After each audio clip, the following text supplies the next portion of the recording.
Welcome anyone. Thank you very much for coming. So yeah, thank you anyone for coming. Today we have kind of private experience. Yes, so my name is Sergey. I'm a founder of Moychay International and really glad to meet you in our Amsterdam Tea Culture Club. And today we will talk a little bit about my book. I'm really proud of it because it's in total it takes a little bit less than 10 years of work, because well, it was a first edition for 6 years. After that, second edition, we take more updates, about 50 pages, some regions where I was in the last 2 years. And after that, 2 more years for translation to English. So in total, yeah, it's take a little bit less than 10. And it's really, how to say, if I want to express all the passion about tea, it will be like book maybe 5-10 times bigger. But I try to cut all the information what can be presented to the pieces, like first is geography, and later on will be the book about tea culture itself, mostly about consuming tea, the ways of preparing, pottery centers in China, and not only in China, a big part about Japanese tea culture, and maybe something else. Already it's bigger than this one, but still 2, 3, 4 years for work for next one. But this is book actually about geography of Chinese tea, and also I try to make some small introduction about brief history part, a little bit about science, tea science and agriculture, which is not very big, like this amount of pages, only 50. And but the main part is about all the regions in China where tea can be harvested and produced. Of course, if we will talk about like all the regions, it will be pretty impossible to like really even mention all the types, all the varieties, because it's more than up to 5,000 types of tea in China, and also about 900 small regions inside the counties, what we can call like Zhen or Xian or whatever in China, which manufactures tea. So it's really way more to discover in China. You can discover all your life, and you will cover maybe 10-15% of possible knowledge about the varieties and technologies and tradition. So I try to talk and write about most popular ones, also touch some maybe a little bit unknown but interesting discoveries what I found during my experience. But China is a country when you can just explore all your life, as I told it. So it's yeah, I think if someone else who also spend the same amount of time I spend during the 10 years, like half of a year each year I spent in China. I used to travel by car, by bus, by train, by by my legs, yeah, and mostly by car actually, and mostly in the southern regions. So it's, if we talk about Guangdong, Guangxi, Yunnan, and Fujian, all these, a little bit less Sichuan, much less Henan, Hubei, Hunan a little bit more. Jiangxi is not very famous about tea, but there is also some tea presented. Zhejiang a little bit less, Anhui pretty much, and Jiangsu mostly only Yixin area, whereas actually you can find mostly Yixin teapots, but not tea. But also there's Yixin Huncha, Yixin red, or how it's called in Europe, black tea. We start from very specific type. It's called Tenzi Gushu Cha, which means Tenzi is a variety. Actually, it's not Camellia sinensis. It's a special type of tea plant. There is all Camellia thaliensis, and there is also Tenzi, which is actually very rare cultivar of tea trees, which is actually can be found only in the trees. It's tea from our collection. We only have it here. It's finished a long time ago on all our clubs, but still have it here. So it's tea from around 400 to 700 years old trees, and there are only like maybe 20 trees can be found. So it's really one of the rarest tea possibly can be found in China. And I found it accidentally when I traveled in Yunnan County. It's located in Yunnan province, so we just traveled today around these provinces, and I prepared some special types of teas which you can talk about. So yeah, it's in a very special place in Yunnan province. And the first chapter in the book, of course, is about Yunnan, southwest tea region, and Yunnan take the biggest part inside this book because it's actually motherland of tea. In all this region, some researchers believe that also northern Laos, northern eastern India, Arunachal Pradesh, and also northern Vietnam, northern Burma, Myanmar, northern part of Thailand. All these places are motherland of tea tree. And this is why, this region known for tea will not for centuries, but for at least 2,000, 3,000 years for different researches. And it was first kind of natural food for local civilians. Mostly it was national minorities, which we named now in China. And they prepare tea in very simple way, and still we can find in southern China, in the Yunnan province, in Jinmai Shrine, for example, in some other regions, northern Thailand, in Cambodia even, some types of preparing tea not this way. When you just they make kind of not fermented, but when you just take the fresh leaves and ferment it by a special way, not dry, not fry, but just it's something different. I just want to say that there's a lot of type of absolutely different way of preparing tea, and still can be found in this region. The people just take the fresh leaves and fry the eggs and take as a food, energizing food, sometimes very bitter, but it's very popular, especially me. I just tried in Jinmai mountain and also in Nanno mountain. People just prepare it this way. So it was known for centuries, and only much later people start making some processing what we have now, like frying and drying on the sun. But the most primitive and at the same time most powerful tea what we can find is this. This is a Raw Puer. So this is the root of the tea actually. So it's just harvested from a tree, fried, a little bit rolled, and after that dried under the sun or under the nets in the sun shade, under the shades. So it's a very simple way, but there's a lot of tricks how to make it, how to make it the right way, not over fry, not broke the leaf, not roll it too strong or too light. So there's even with small, very simple technique contain a lot of specific technologies, a specific trick. Yeah, it's a Raw Puer, but it's a very specific cultivar, which is called Tenji. I didn't know how it's in English. But I even never heard about it in English. Yeah, I have a Chinese characters, of course. I just know that in that specific region when I bought it, it's Yunnan County.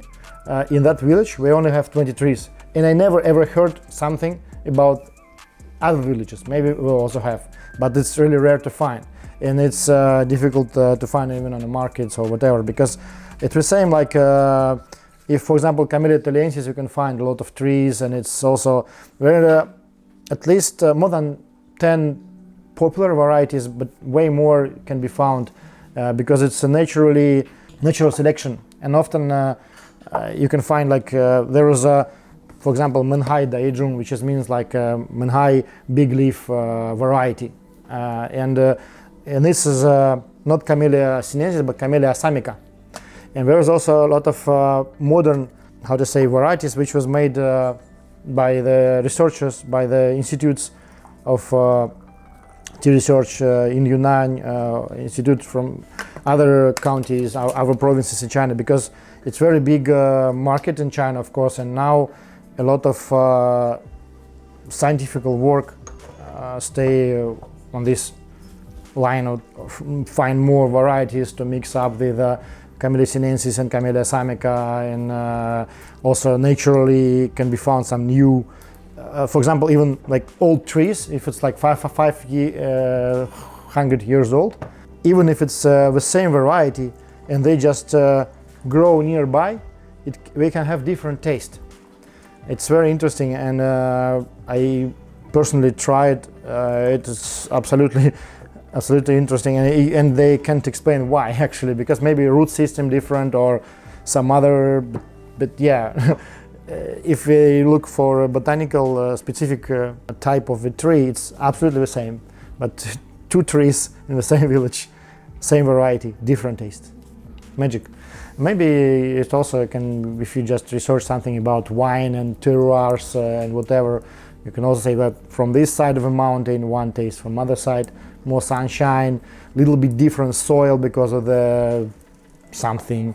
So it's a very complicated question. I'm not a very big specialist in that, but it just all my experience in tea, it mostly from the field. And this is the same. It's about the book. There's some information which I get, of course, from local tea masters or tea, even encyclopedia. Some things from Chinese internet, like if you're talking about geography as itself, how big is tea plantation in that area, on this area, but also about technology. Mostly it's just from the land. When you spend days on the factories, and I just all the time just look at the master, how we work, what we're doing.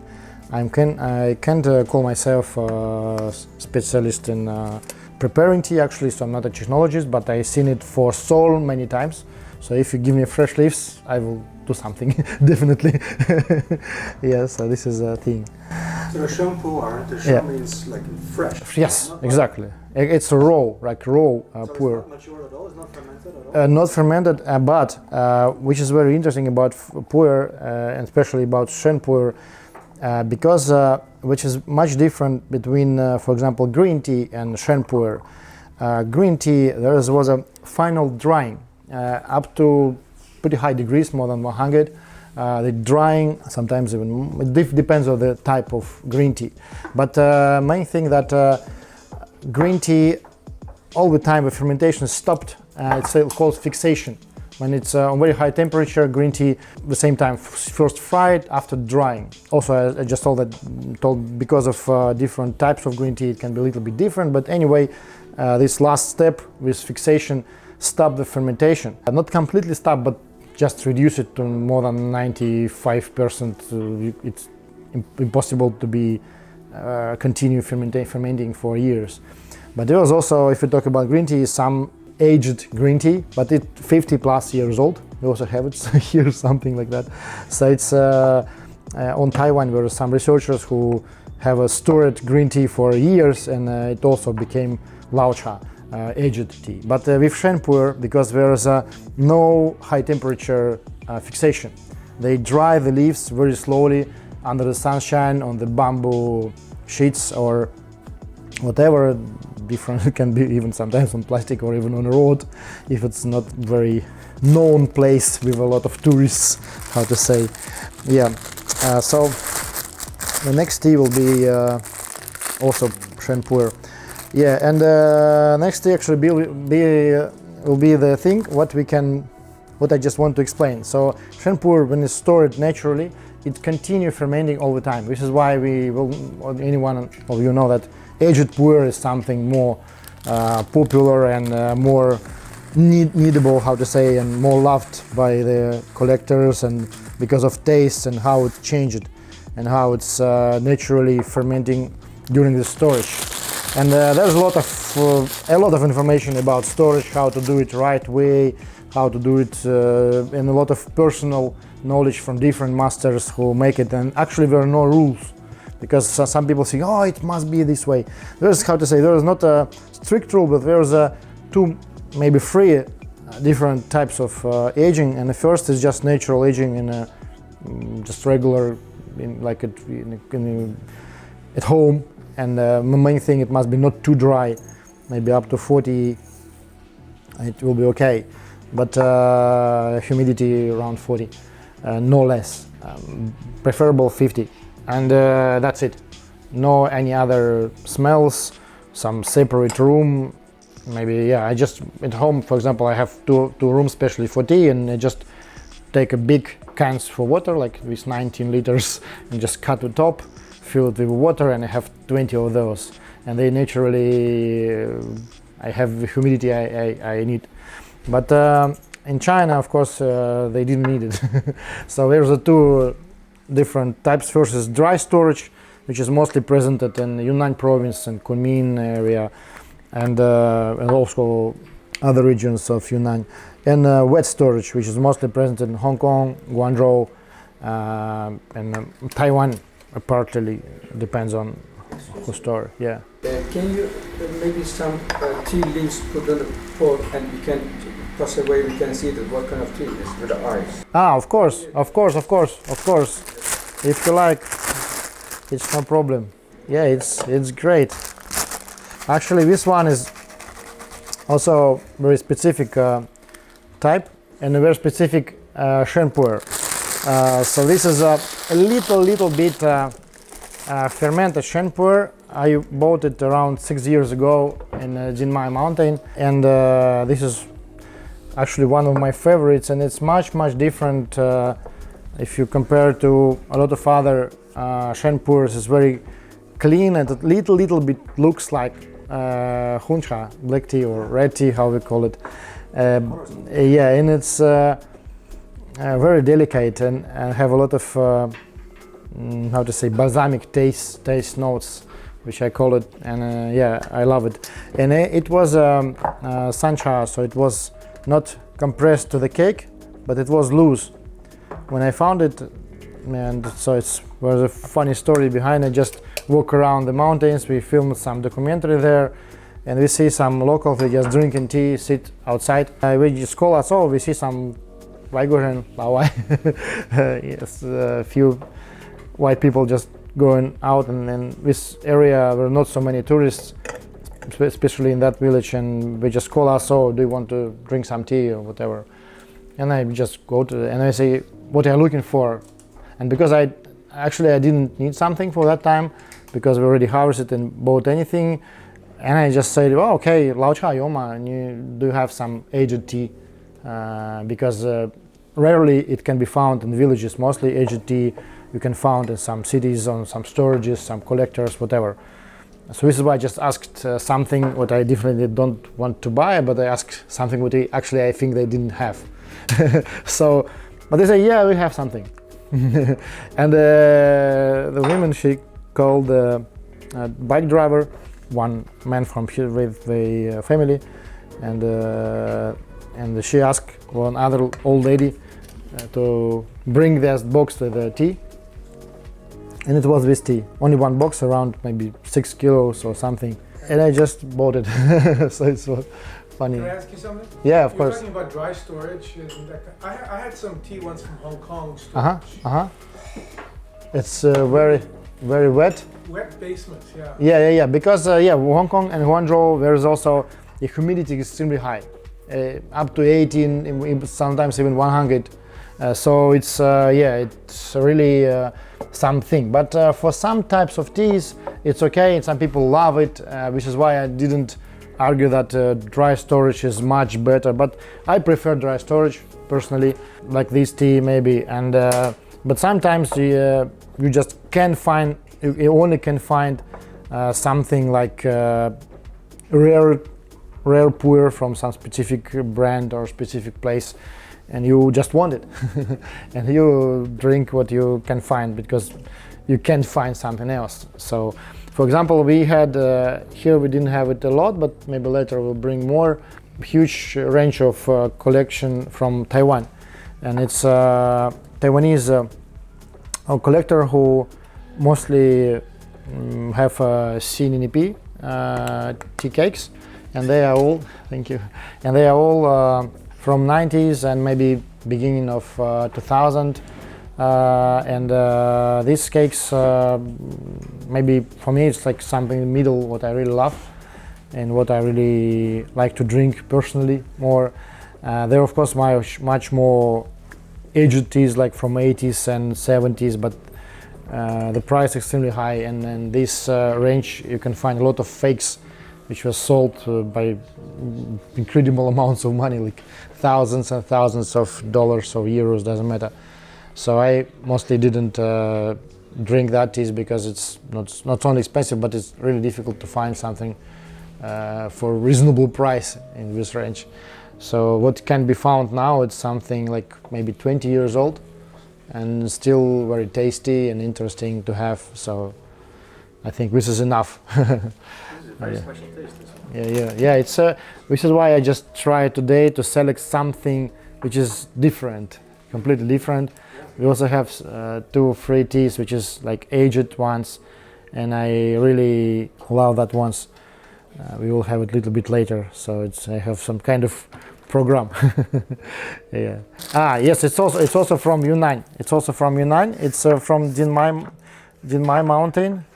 And but yeah, if we talk about Yunnan, there's different counties, and for Yunnan we really make a little bit more detailed map. So if we talk about this tea, it's where the Sichuan region is a southern one, where the most well-known region, and where's nearby is a Puer region actually. So it's close to the border of Puer, Sichuan, there's a Jinmai mountain, Jinmai Shan. This tea from that region, and what we drink in the beginning, it's from maybe Baoshan region. There's a Yunnan county, like over here. So it's all like on the border side, because here's Burma, here's Laos, here's Vietnam. So it's all on the border. Prefer maybe not to drink too much of each type. I want to represent more different types, so I will brew next one. But this one can still be brewed pretty strong and have a, but at the same time it has very delicate taste, no bitterness. It's very like clean, and it was naturally fermented part-time at my home at around maybe 12 years old, and I bought it 6 years ago. So for that time it was not very old, but now it's already a little bit more aged. Puer is not usually this red, is it? Yeah, it's absolutely different, mostly, but Puer, it's very different, you know. Sometimes if you talk about Puer, most of people know that, think that it's Chao Puer, which is makes like fermented, post-fermented, someone call it Chao Puer, but this is a new technology. It's only came in the 70s, but for Shan Puer it's something completely different, and of course Shan Puer world, if we can call it this way, it's much more diverse, and for my taste, it's Shan Puer is more interesting to try, more interesting to drink. So the next tea, I think, we'll look what we have. We will try to drink some Hei Cha, which is a red or black tea. Why I say red or black? Because if someone didn't know, but in China, anyone call black tea red tea actually. So, but because of misunderstanding, a lot of real black tea like Hei Cha, like dark tea, now we call it dark tea, but not black. Just to don't have a misunderstanding. This one is a red tea from also from Yunnan province, and this is a fermented partially in vacuum. So this is a GABA red tea, which was made by our order, regularly a little bit less represented. I just showed you if you want to look. This one also have a little bit similar to Dianhong, which is very famous Yunnan tea, tea from actually Dian. It's an old name of Yunnan province. So with Dianhong, it's literally can be translated as a black tea or red tea from Yunnan. So, but this one is from a little bit different variety. It was harvested on the altitude around 2,600 meters. So it's pretty one of the highest, tallest high mountain plantation in Yunnan province. Also located in Yunnan County, a little bit close to Dali, maybe around 3 hours drive from Dali. Dali, if you didn't know, but it's one of the most famous locations for travel in Yunnan province. It's there's a beautiful old city beautiful lake. Yeah. It's very touristic, but same time I love it. I travel a lot to Dali, and this is something. But actually, they're located one of the biggest tea factories, Xiaguan Chachang, which is this crane. Yes, Daniel knows. So there's a crane on the packaging, and this factory mostly bring material not from the Dali region. They bring it from Nanjing and from Mojian, from other places. And while I'm discovering all these locations, I just realized that I didn't need to buy tea from factories. I just decided to start my own brand with all tea cakes, which is why we didn't have most popular like Moychay or Xiaguan or Haiwan tea factories cakes, because I can harvest from the same areas just directly from farmers. So this is why we didn't need it. I'm brew pretty strong. If for someone you feel like tea is too strong, just tell me, I will give you some water, because it's my bad habit. I didn't drink alcohol and didn't use anything, I just drink tea. So this is my personal addiction, which is why I drink it strong. I love it strong. If you have any questions, feel free to ask, because it's not a lecture. I just try to say something about the tea what we're drinking. It's a completely different taste. Yeah. It's also because it's completely different technology and variety at the same time. What I just started saying that this plantation located in Yunnan County. Yunnan is very poetically can be translated like cloud dragon. Or just Yunnan is it? Yeah. Thank you. Because it's not very strongly fermented, and also because it's GABA.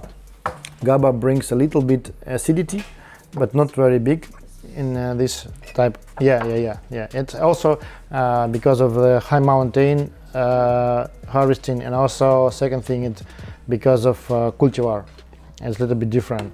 I think this one is some kind of mix. I didn't know the name of cultivar for this tea, but it's not the same which use it in Fenxing County for Dinghong. Because Dinghong actually before it was only like mostly manufactured in Fenxing, but now it's in a lot of other areas, in Puer, in Jieyang, a lot of different places in Yunnan province. GABA, like in total thing? Yeah. GABA as a total thing is just, how to say, it's Ghana, I don't know how to, and my shame, I can't name it in English like in total translation, but yeah, it's aminobutyric acid. Yes, Marius knows better. So gamma aminobutyric acid, and this acid actually is very good for a brain. You can even buy some medicine with GABA and so on. But with tea, when consume tea, it's also more, how to say, convenient way to consume GABA.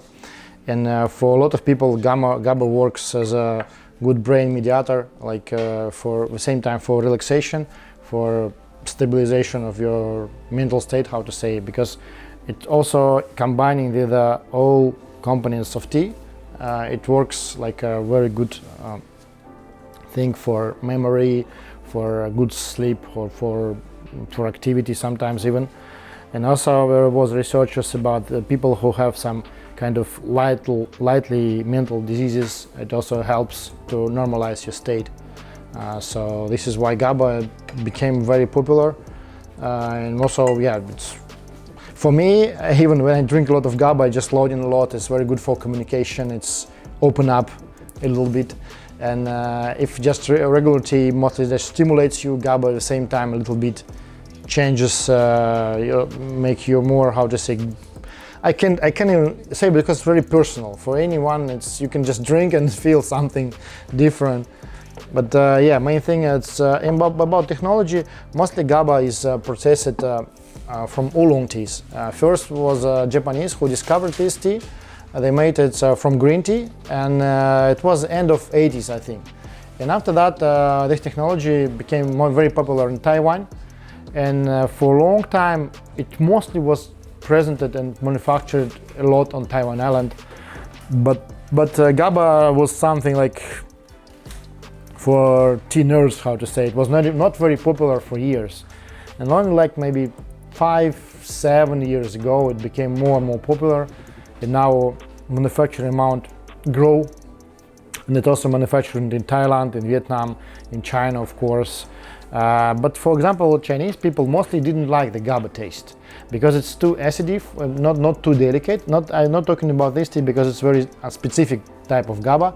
Mostly what we can also find in our assortment is GABA oolongs, different, like ruby GABA, like GABA from Lishan Mountain, very different variety types.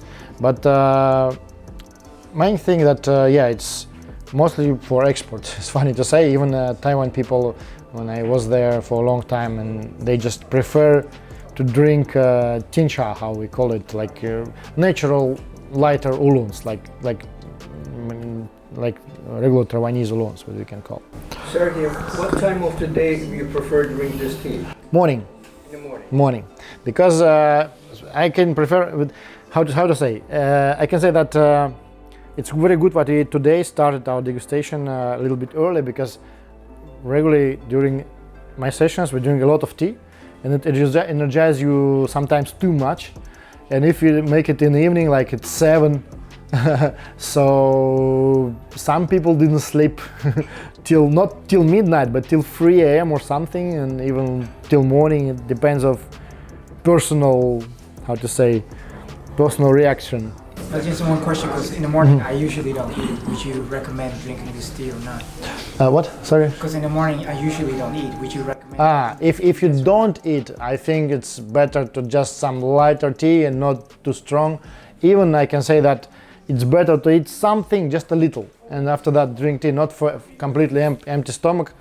Some people, some masters even say that, oh, you can drink Raw Puer in the morning because it's not very active. It's already fermented. There is not very active ferments which reacts on your stomach.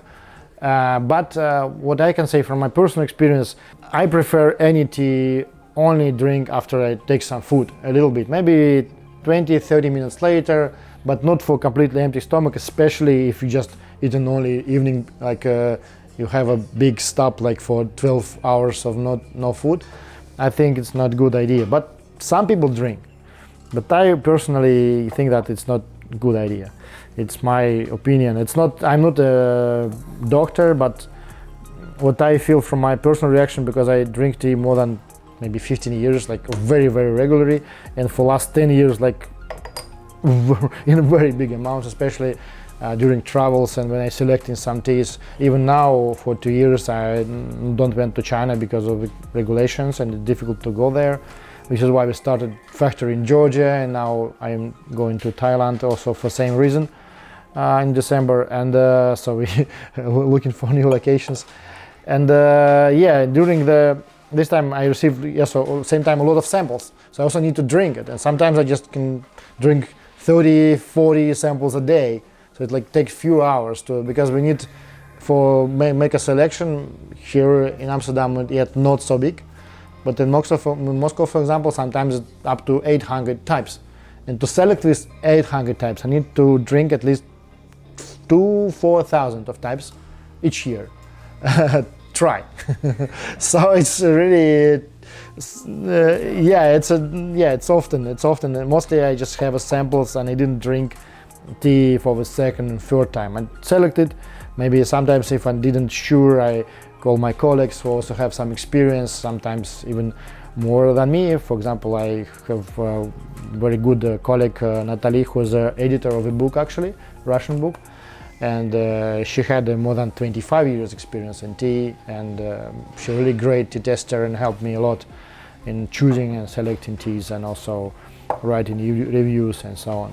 This is why, I drink tea a lot, and I just found that if you drink really much, it's preferably first half of a day and after food, because your heart can react negatively in long term if you just drink it for 10 or more years regularly on empty stomach and more. So it's never overdose. Tea is of course not like a coffee. It works much lighter because of the components, and it's like very wave of tea, how it's like that, very slow, and at the same time longer time you feel the energy from tea. With the coffee just very fast, but at the same time it's like and you need one more cup. And it's very bad for the heart, which is why There's a lot of researchers about bad things about coffee addiction, but much less about tea addiction. You can hear. So yeah, this is why tea more preferably. But at the same time, some tea contains much more caffeine than coffee. For example, Puers, it contains up to 7 to 10 times more caffeine. But at the same time, consuming it in the tea leaf, you receive the caffeine in more delicate way, slower. And it is also extracts slower than from the coffee. After some time, or did you already have this taste? Of course, I didn't have this taste in the beginning. It's all, how to say, it's natural experience, and mostly it can become because you just, how to say, you compare more and more. Oh, okay. Thank you very much. What's your name? Colin. Colin. One L. Hope my English is a little bit understandable, but I just written that let the tea bring you new passion all the way. So thank you very much. Thank you very much. Thank you. Yeah. So yeah, all these experiences, I think it's just as more you practice, as more you have it. So never stop to try, never stop to drink new types, new tea, new tastes, and when you discover more, just slowly, sometimes even faster, learning yourself. So main thing is to didn't stuck in something, just drink more, drink tea from different places and different regions, and you will receive some information naturally, I think. But it also depends on what you're searching for, because some people who maybe didn't have big, it also depends on personal receptors. Then some people have it more, but some people less. Some people didn't feel a big difference between pretty not similar teas. Some people think that the same teas differ. So it's really, really diverse. This is why bigger companies prefer to use several specialists, which can have a conclusion about one tea. For example, when you need to open the market and research about what kind of tea you need to buy in a very big amount.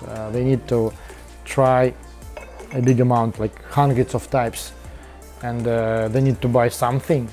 And it's very difficult to choose from the pretty similar teas, especially when we talk about maybe English type of tea tasting. Then we choose a tea from 4 tea bags, for example, or something like that, which is actually not a good tea, but same time big companies mostly focus on this. And they use often a few specialists to try to choose, because their opinion can be very vary, depends on personal preferences. In China and Taiwan and Japan, also other Asian countries, were much different type of choosing tea. How do they choose it? How do they try it? And mostly they didn't try it in Western way. Mostly they try it in teapot or gaiwan or some special porcelain cup. So this tea tasting is something in complicated process. Sometimes when we try green tea, you just brew it in a glass, and that's it. And you have like 10 glasses of green tea, and you need to try. So it's sometimes it's even not looks like very professional tea tastings, especially in rural areas and on farms. But I personally, because I drink a lot of so big amount of tea, so big amount of varieties, you can recognize which exact tastes contain this tea or that tea, but you recognize it organically. Sometimes I can even call the exact association about this is a fruit note of an apricot or whatever.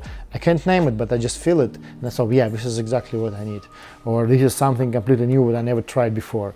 And actually, this is a tea what I really searching for, the tea which I never tried before, which is my preferable taste, something that I never tried. So this is, yeah. This one is a tea from Taiwan, a little bit aged tea. I believe it's from Taidung. I will show you on the map. It's Taidung County, Taiwan Island. They call it, sometimes they call it Mihuan oolong, which comes, this is like honey oolong, but it's not because they add honey, actually, it's because of also manufacturing technology. And there is a very famous Oriental beauty tea, Dunfan Meijing, which is some small insect eat edges of the leaf and it became naturally fermented. This is the same thing but with a different cultivar, and also on the other side of the island, because Dunfan Meijing is mostly can be found on Hsinchu County, but this one is in Taidung. And this Mihuan oolong is also very, very wary. It can be not the same each year. Old map of Formosa Island, Taiwan, and Taidung is here, actually, on the southeastern part of island. And mostly you can't find any tourists there. It's if you talk about Taiwanese, how to say, travels, it's like very long way, 500 kilometers, something that for me it's nothing, but for some people it's like, yeah, it's very far, we don't go there. Sergey, Yeah. these tea, what I saw now, Yeah. doesn't look like leaves. Yeah. It's like a fruit. Yeah, it's a leaf, but there is a special technology, the rolling processing, which is just make them in a spheric, all half spheric form, shape. So the shape of it's actually the leaf. After I brew, I will show you how it's open. It's just to make leaf more compact, and at the same time it's good for storage.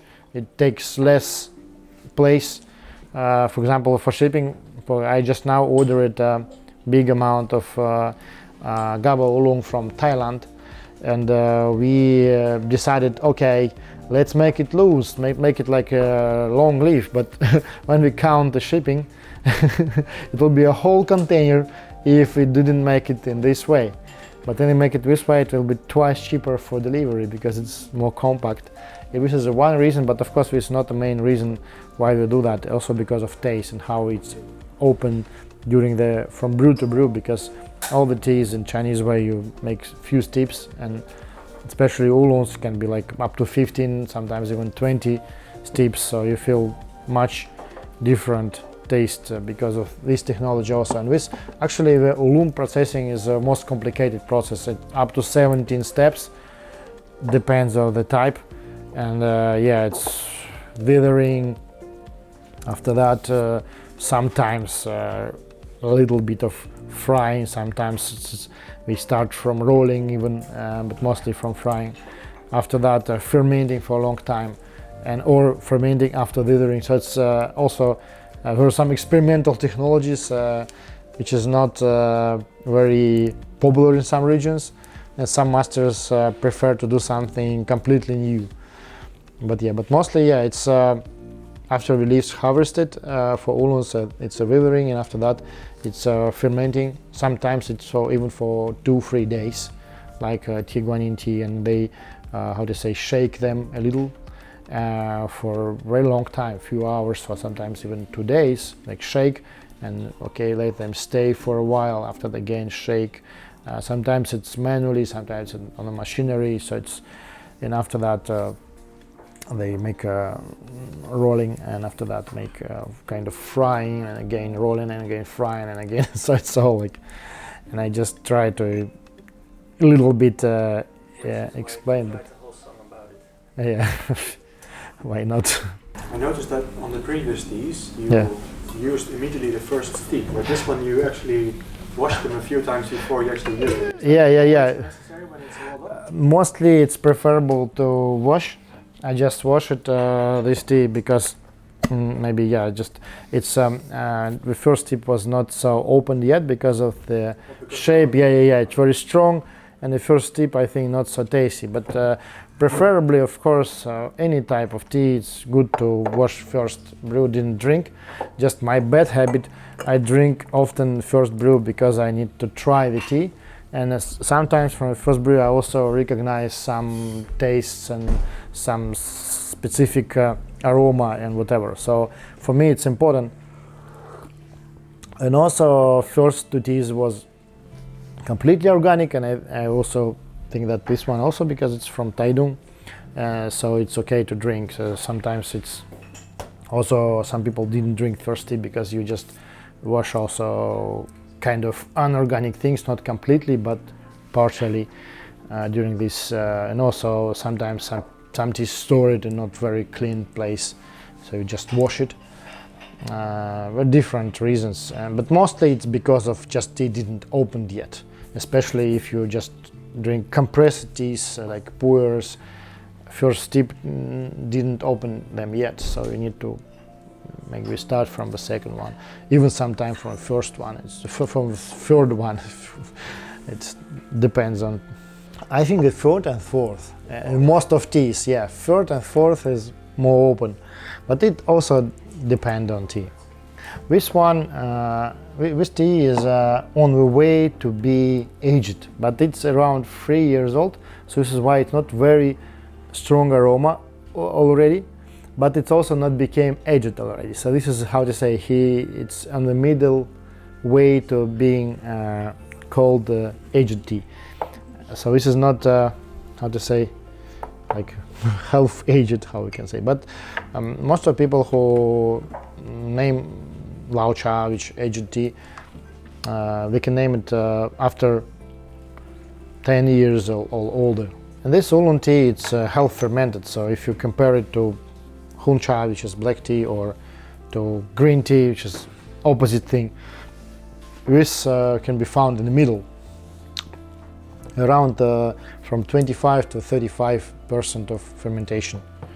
I have some very specific type we will try today, I think for the first time, maybe not even in the Netherlands, but yeah, for the first time, not in the history, but yeah, we'll try something. First you try, and after that you will try to explain what is it. Yeah, so this one is a little bit more of oolong, which I just love in tea, that you can discover all the time. I never met any tea specialist or tea lover who just say, oh, I just know anything about tea. And even I have a very mad stories that I know one guy who collecting aged teas, and he may be older than me, more than 20 years. He is around 60 something, and he had extremely good experience in tea because he have his own factory, and he have his own storage, which is very big, and he's a very wealthy man. Same time he manufacture white tea, black tea, a little bit of oolongs, a lot of varieties, and at the same time he located in Fujian province. And Fujian province is not so far on the north. There is Anhui province. In Anhui province, in Ximen city, there is Anna, can you bring that baskets? Maybe one of those or something. I will show. This is I will show you some interesting tea. Maybe we'll even try it today because it's something really rare. I just told them, but I just came from Ximen, and I have some Luan Hei Cha, which is actually can be called Luan dark tea. It's not from Luan. It's made near Ximen city, which is very known for black tea actually. Ximen Hun Cha, Ximen red tea. Also not so far from there you can find Taiping Ho Kui. It is also very famous Chinese green tea, or Huan Shan Mao Fen also, which is a very famous green tea from Huanshan Mountains. Yeah, so this is but this is a very specific dark tea, which made on very specific technology actually also. And I just show them to him, show these teas to him, and he see it for the first time in his life. You know, the Chinese specialist who have his own factory, his own storage, more than 50 years, maybe 40 years tea experience. and he never ever heard about this tea. This is was shocking for me, and he was not joking about me. He said, "What is it?" I said, "This is a." He said, "This is a puer." I said, "No, this is from Anhui province, just a half day drive from here, maybe a little bit longer. Depends on the road you choose." But it was shocking me. I never ever tried, and we drink together, and he was totally excited about the tea, and say, "Wow, how did you find it?" I say, "I just find it online that there's some tea presented in this region, and I found some factory, and I asked my friend from other province about how can I get it. Can I have a knife, a puer knife? I will open it. We'll drink it for the next time." It's very interesting tea actually. Idzi Luan Hei Cha. Idzi means first grade Luan Hei Cha. Yeah, it's okay, thank you. Yeah, and he didn't knew about that. So this is really like also at the same time it's representation of how China is a little bit separated. So there's a lot of local. When you travel, you can find local food, local music, local tea, local actually dialects, and all the small traditions, national minorities, and so on. So China is very disconnected, and of course during the last period the Communist Party tried to make it like more closer with all these roads and whatever, but still local dialects, local traditions brings much more disconnection from the different parts of China. So they are separated, and they have their own anything actually in some regions, and they didn't knew anything about the regions which is not in their area, even if it's like sometimes from other village in the same county we didn't know what's in other village. But if we talk about other province for some Chinese people it's like other world even not like other country but maybe other world. So it's what's for me it was very strange, but it is. This is why the first offer for translating this book to some other language I received from China. And I was very surprised. I said, "You have so many books about tea in China, why are you asking me that?" And it was even 2 or 3 different people who wanted to do that. I say, we have a lot of books about puer tea. We have a lot of books about Fujian tea or some specific type like Bai Cha, white tea, or some Tiguan Lung or whatever. But we're not so many books about all Chinese tea as a whole thing, all the different types.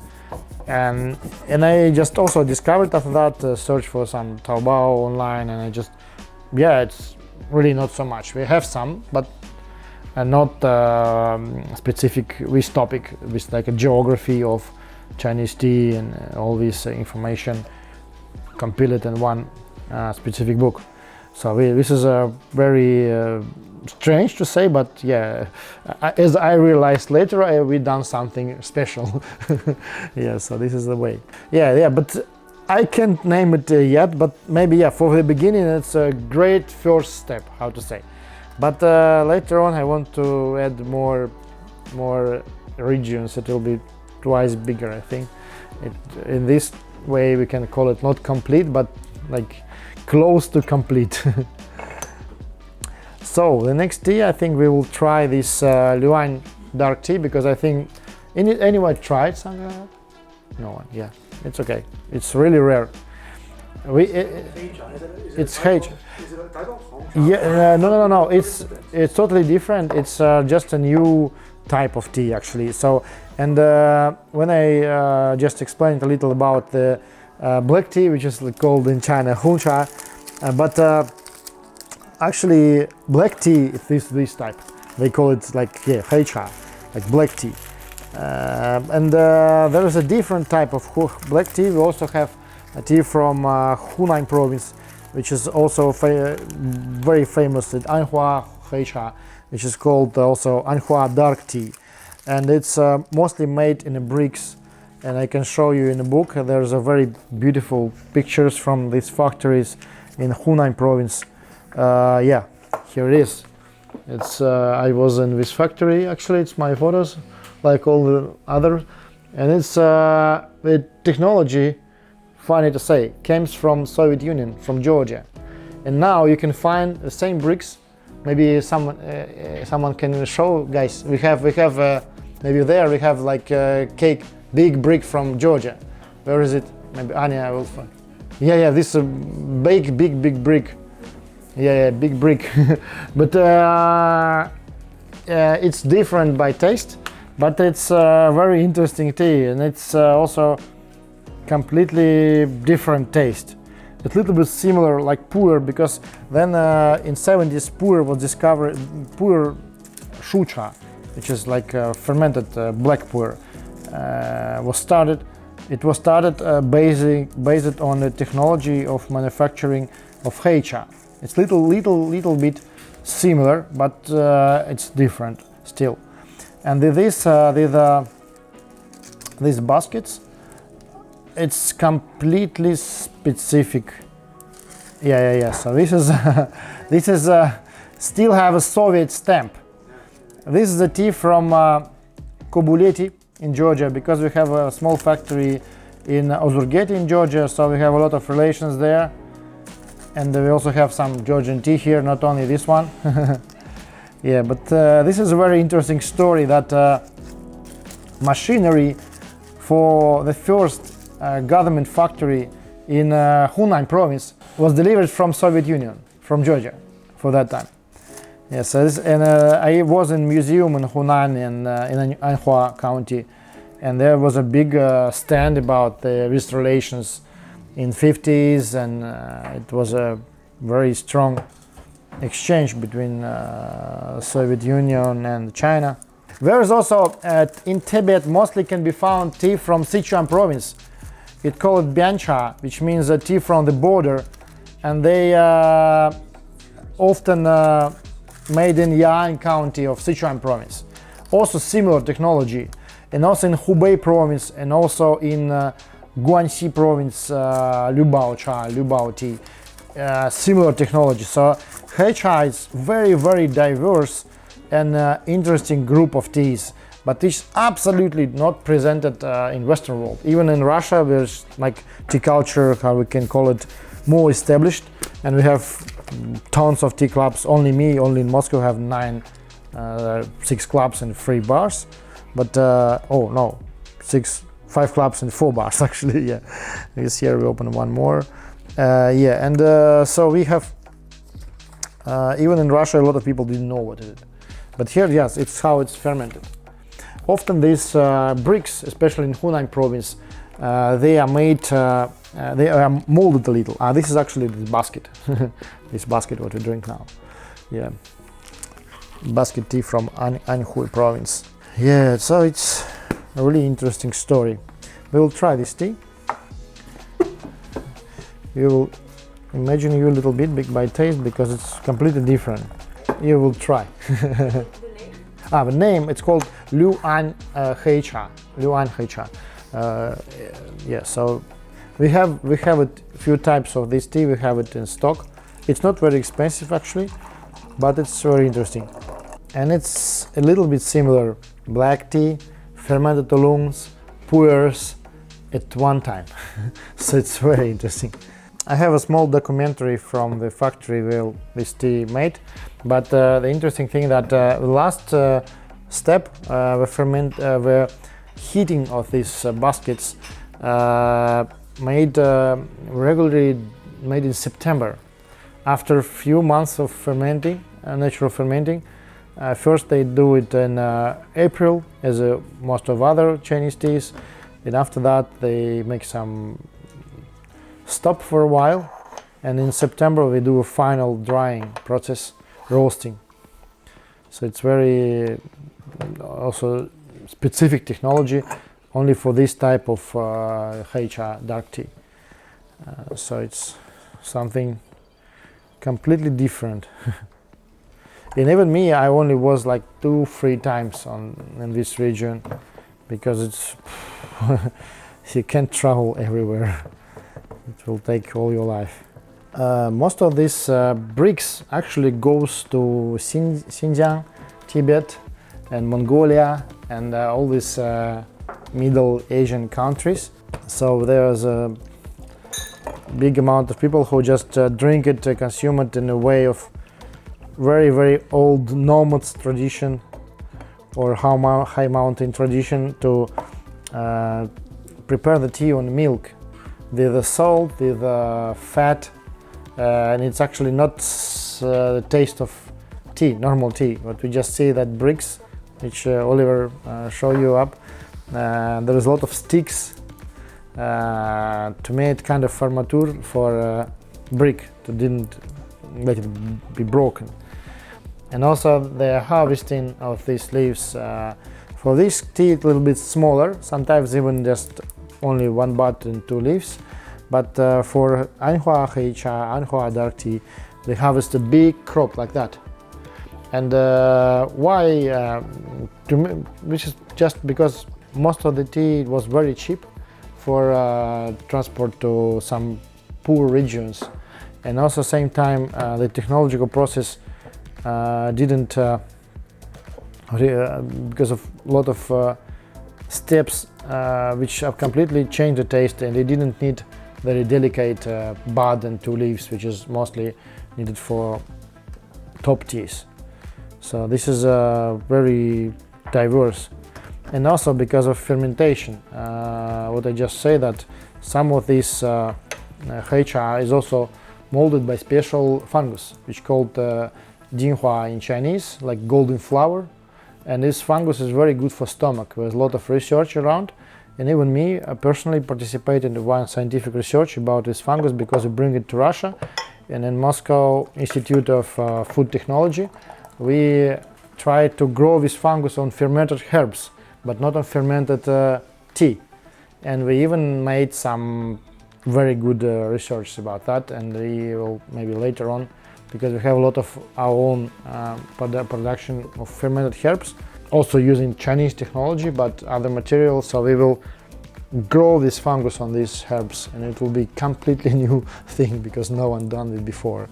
And surprisingly, how to say, most of us know well-known teas and teas which was well promoted outside its motherland, outside some region or some county when it's made.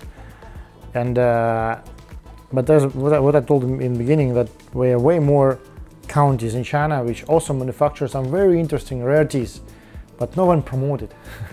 And it didn't mean that these teas didn't not tasty or not interesting to try, just no one know it. And there was a lot of teas like that.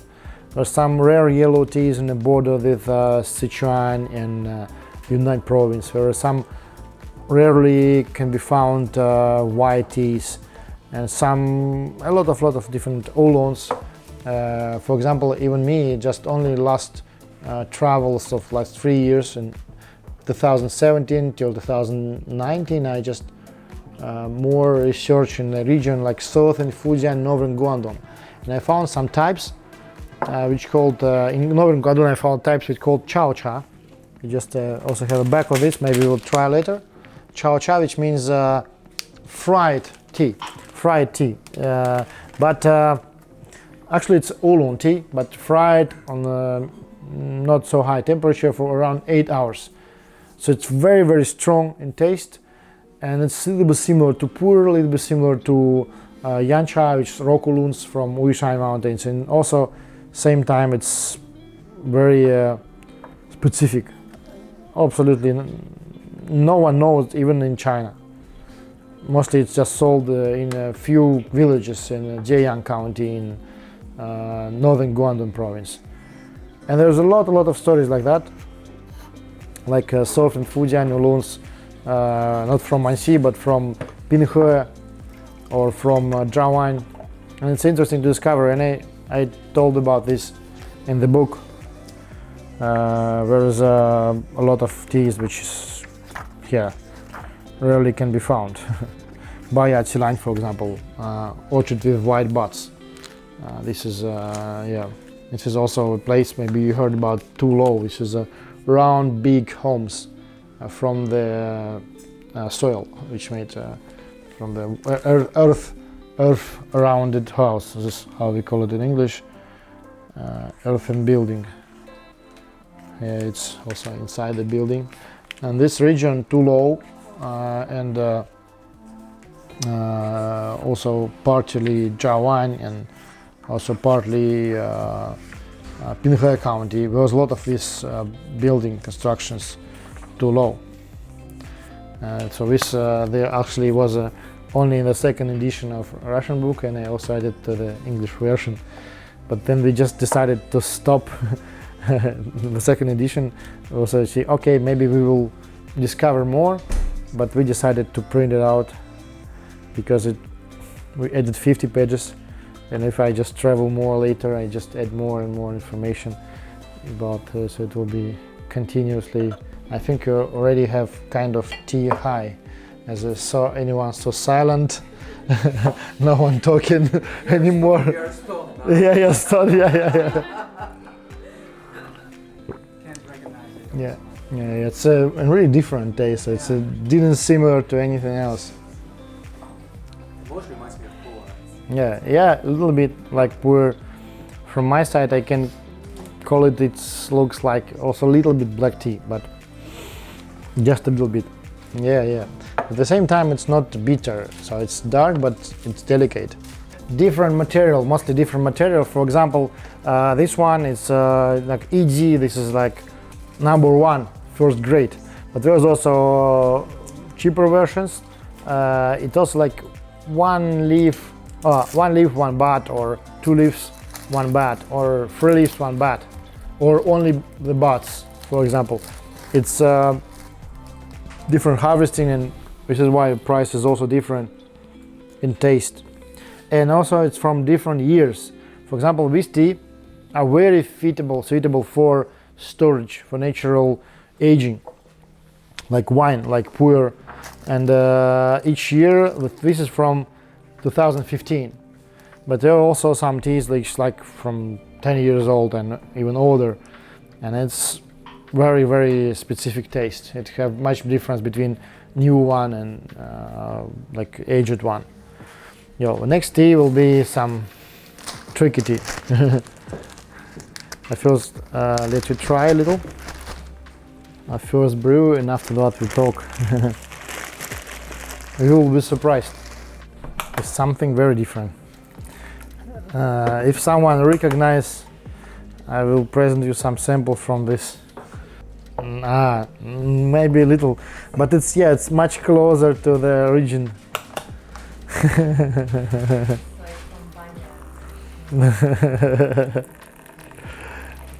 Yeah, you are really close.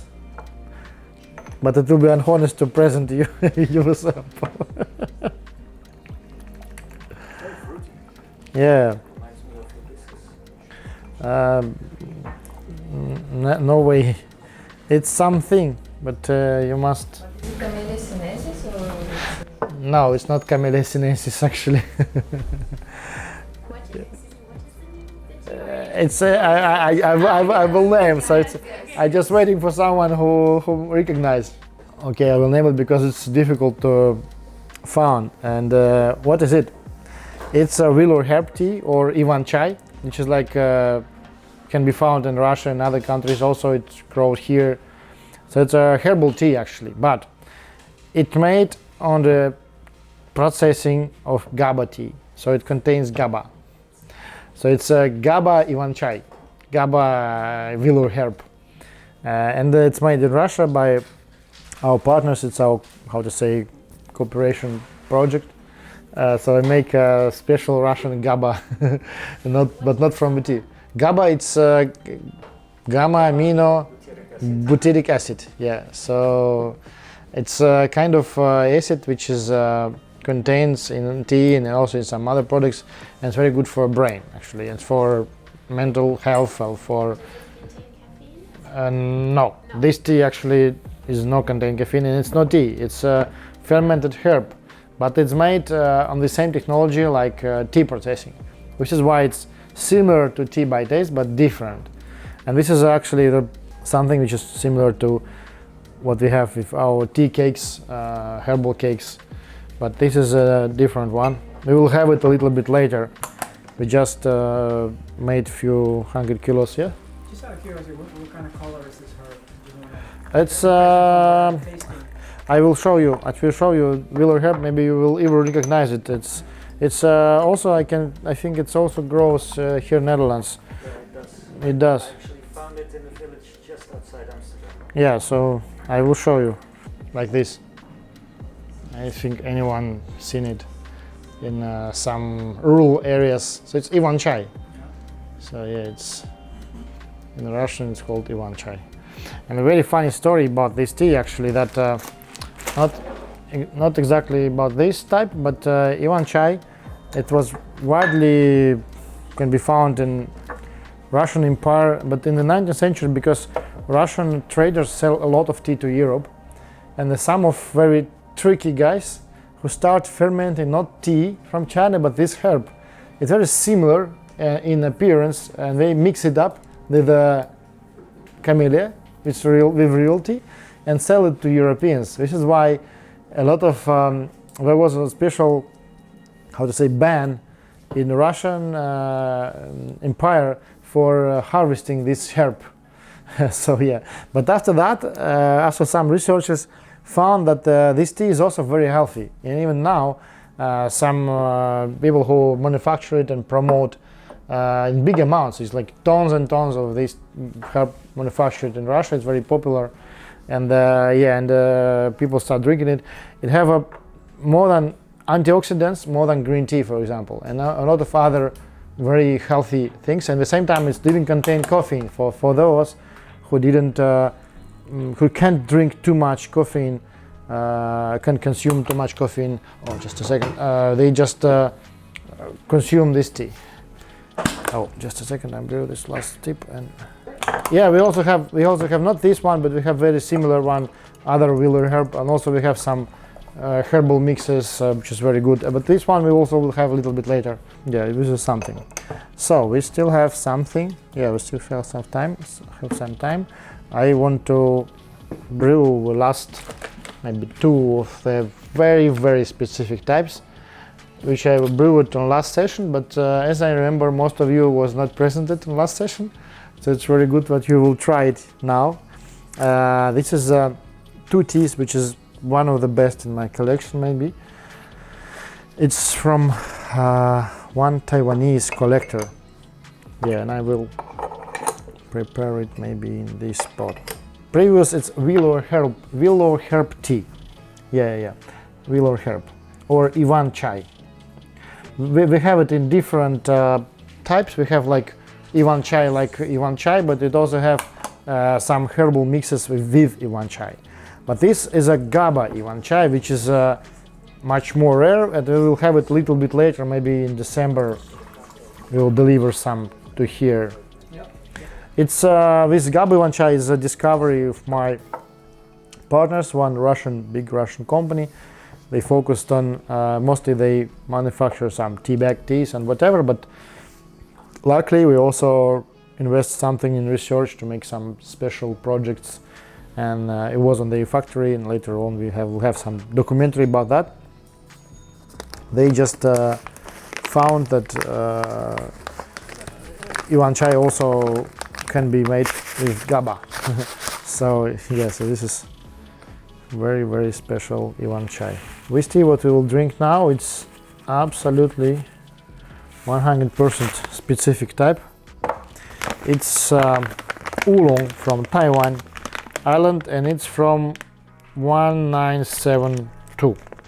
So it's almost 50 years old. Almost 50 years old. Older than me. Yes, older than me.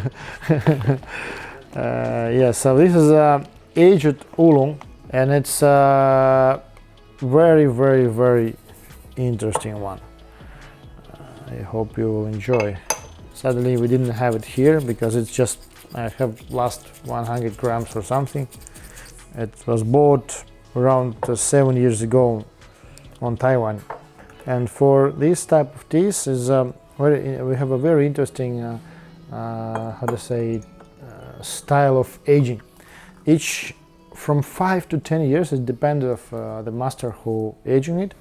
They open up the box or the jar and they roast it a little bit and put back to the jar. And during all this period, they make it regularly.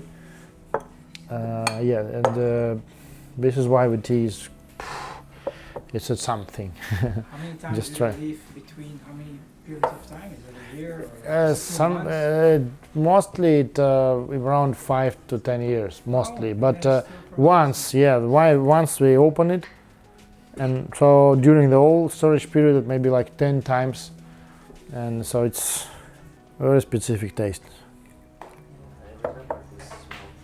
Yeah, because you was on the last ceremony. This is the tea which can be compared with types like like we've compared it to the most expensive wine, maybe, especially because of state of consciousness you have after. Because we already drank a lot of teas, but we can drink only this one. It will be enough for a very good evening. Standard oolongs, it's just a new fresh oolongs. We fermented like from 24 to 48 hours, like That's 1-2 it, days. like Yeah. But sometimes it only fermented one night. So it depends on the variety, because there's also a lot of different types of the oolongs and also different types of technologies. So it all depends on the also the master who do that, and also the technology. For example, even Taiwanese tea, Iron Goddess, which is most known oolong, and it's also can be fermented for like sometimes for one night, sometimes for 40 hours, sometimes a little bit less, because also it depends on weather. Most of good teas farmers didn't harvest during the rain, but for example, it's the weather really bad for a long time, and they really need to harvest like now.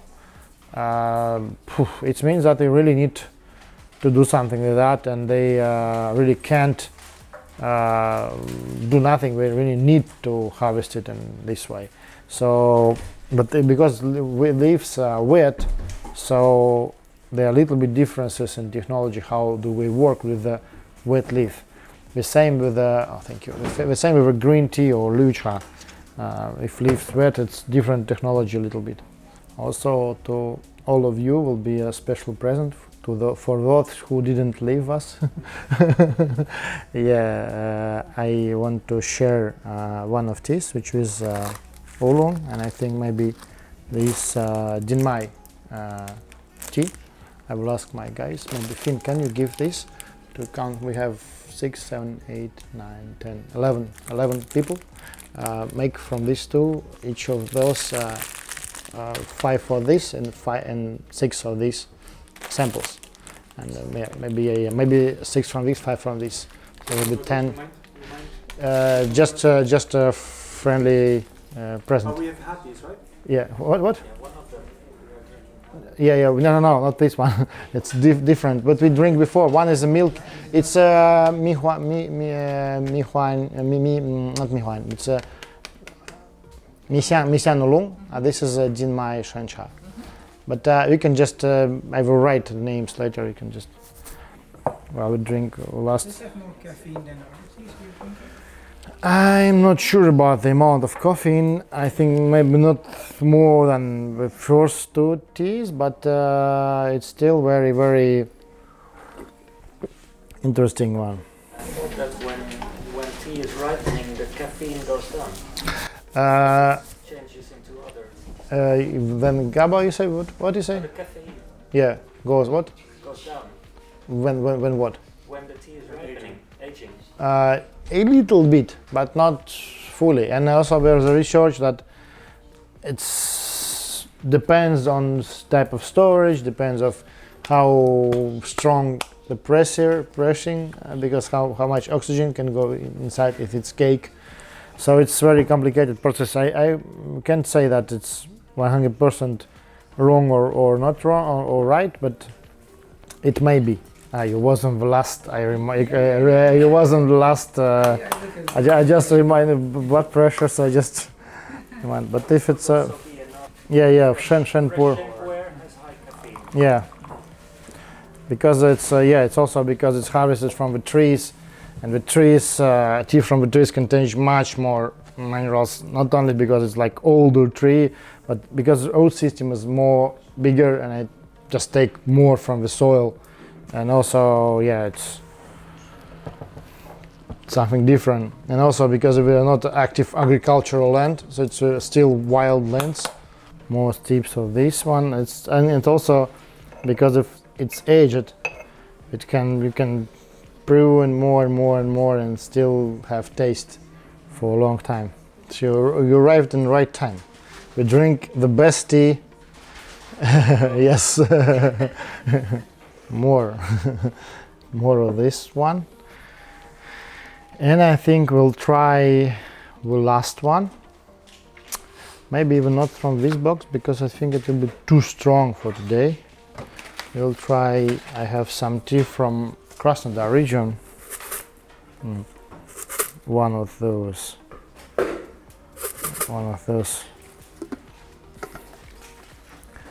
will be the last one. To clear up or clear down the feelings. Or if you prefer, we can drink some very old Shen Puer. What is your preferences? I would vote for the Shen Puer. But me too. Okay. Who was a for Shen Puer? Okay. No. Okay. So yeah, can you please, Finn? Can you take from that shelf? One of the aged, I think it can be like Yeshen Deibin Shen Puer. So we will open some special tea cake because today we have a very special day, so we can open it. It's no problem. It's Shen Puer from EU mountain, harvested in 2004, and yeah, and it's actually Puer cake. But the cover is just how to say random cover, because for that times most of the factories sold their tea under the Juncha label, and now you can find a lot of fakes with the same cover. It's just it can be found for $10 on AliExpress, but not with this content. So this is a tea which was made by order of Mikhail Bayev. He's a founder of the first Moscow tea house, also tea culture club it's called, and this club was founded in middle of 90s, and I bought this club around 4 years ago, so now it's my club. But Michael live in Luxembourg, not far from here. And he works on some technological company. They run it, and 3D printing actually, as I remember. We just visit him this summer, and this tea he made by order on EU mountain, which is a very famous tea mountain in Yunnan province, and this cakes was made actually in that year, because he doing tea from middle 80s, so he bring this cake to Moscow in 2005 or something, and it's all the time was in Moscow storage, Moscow dry storage, something unique. Yeah, but the thing is that it's already very, very strong Shen Puer with strong Cha Chi, how we call it, tea energy. Yeah, very strong Cha Chi. And we have it for sale. You can buy a piece. We didn't have a whole cake. Whole cake just was opened. It's something. It's really something. Just out of curiosity, like one cake sells for how much? Around, I think, 500 or something. The whole cake, but you can buy like 5 grams, and it's enough to have great evening. Can you check how much Yeshen Deibin costs this cake? Yeah, the whole cake, because I don't remember. Yeah. Some of it's how to say, it's good for this. It's reasonable for this amount because from that times, of course, there's a lot of teas, but this is for a very good material. This is from old trees, not ancient ones, but from old. Yeah, for something that is aged, that it's actually not that expensive. Yeah. Sometimes it's even new tea from famous regions like Laobanjan or village or Bindao village or some other famous villages can cost like 20 times more expensive when it's aged teas, but not from the very famous villages. It's all because of Chinese, how we call it, 名气. 名气比较大, 意思说 it means that this have a, how to say, the energy of name, how to say, the brand power. yeah, it's mostly 100%, it depends on advertisement. Of course, tea is also great, but at the same time you can go to other regions and find something completely, not the same, but similar, very similar. What I can say, the very first tea what we drank, it's Tenzi from ancient trees, from 400 years and older. We still have some Yunde Gushu Cha from Yunde County tea, and also Yunde Dai, how to say, Hei Cha, big black tea, how it's called, but it's not black, it's also Shen. And these Shens all from Yunde County, and it was discovered by me when I traveled there. But this tea is completely different from anything that can be found there, and yeah. The price is 570 euros for Wow. one cake. 570. My good memory. Yes. So yeah, especially if we have hundreds of different cakes, we can just remember this one because it has specific story. Yeah. So, but yeah, but tea of course is not very cheap, but at the same time it, how to say, it's, you can buy it. It's not cost 1,000 euros. It costs like maybe like 60 or something. I don't remember. Is it smoky? Am I imagining? Yes, a little bit. Yes, from the drying, because I think first it was fried from frying, because after frying they just how to say, dry it under the sunshine, and after that they put how to say, hot wet air to compress the cakes to make it wet. The leaves after it's already dried out. To make a cakes they need to again make them wet by the moist or something like that, and dry again. It's still opening the taste. Now it will be. Yeah, you didn't crumble the cake. That's not necessary at all. How to say? When I just 100% know that it's very clean tea, I just drink first brew also. But for this one, it's, I think for tea cakes it's preferable to didn't drink. But this guy, as I just already said, it's my bad habit. I always forgot to do that often. Is this like a pine tree smoked, like is it roasted? Well, it's fried actually, because it's not roasted. It's just the technological process of Raw Puer is very simple.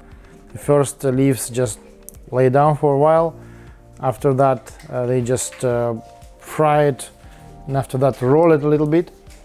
And after that, they just dry on the special sheets, like bamboo sheets or whatever, under the sun. Not on the shade of sun, actually. Yeah, so this is the way. But this smell is because of the frying process often done on the machines which works on the wood to make this heating. Heating is not on the gas, because the gas, especially for that times, it was very rarely represented there. And we still have a lot of wood that times. Now it's more rarely to have this smell. As I regularly told anyone, please take some food after that. Because especially if you feel some a little bit tea drunk or whatever, there's a easiest way just to take some sweet thing, and it will not completely disappear, but yes, a lot of sweet. Yeah, like a whole pancake, like yeah, like a big 1 kilo cake just at one time.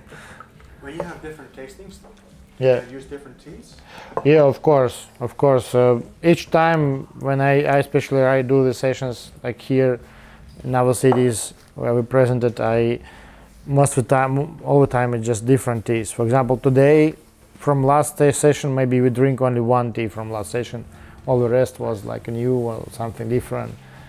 And also next time, because we receive more teas, maybe try something completely new. So it's all the time I try to imagine anyone and also to amaze anyone. And also at the same time I also have some types of teas which I didn't have in stock. I have my personal collection. It's really wide, few hundreds of different types.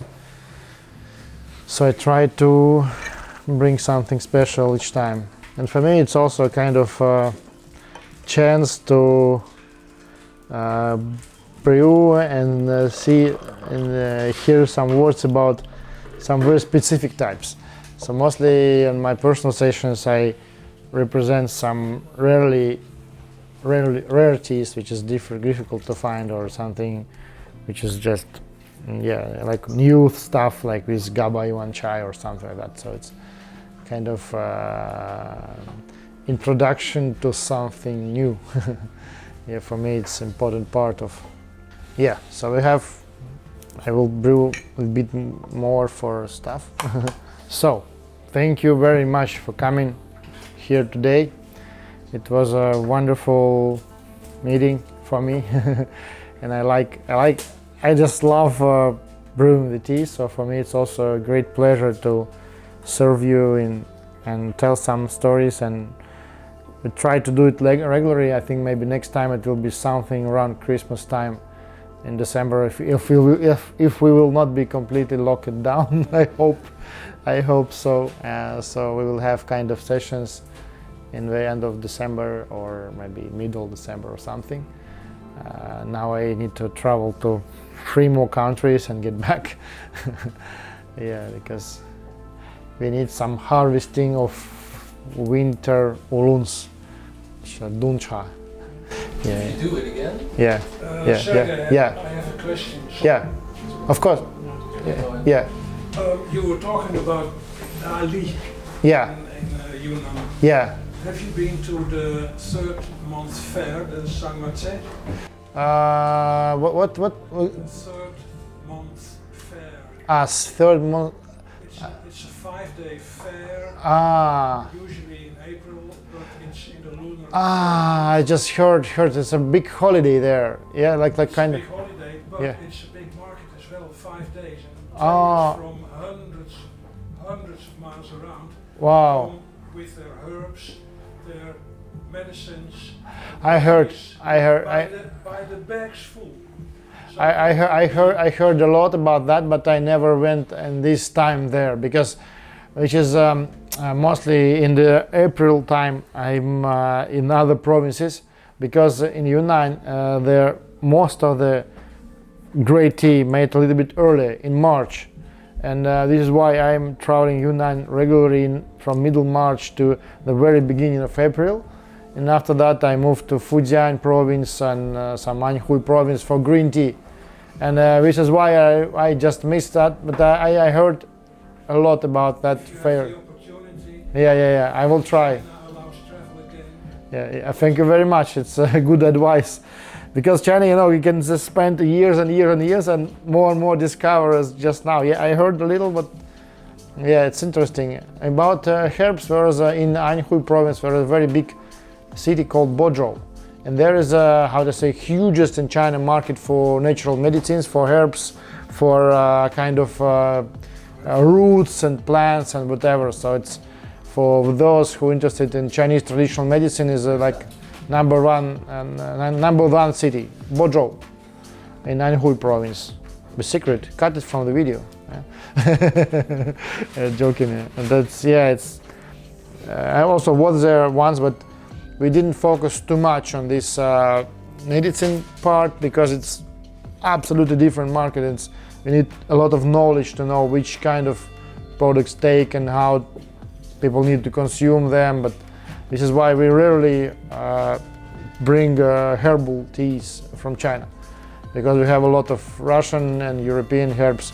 But it's interesting to discover, because we also, before we bring like jiao gulan, like of course like linjig and some other stuff from China I bring before, but now because of Corona I didn't travel, because of all these herbs, like even like roses or something, I just tried to harvest it in person and not like oh please send me a sample, blah blah blah. It's difficult.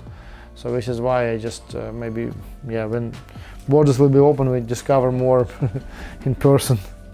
Thank you very much again. Really pleased to meet you all, and hope to meet you second time. Do it again. Yeah. Do it again.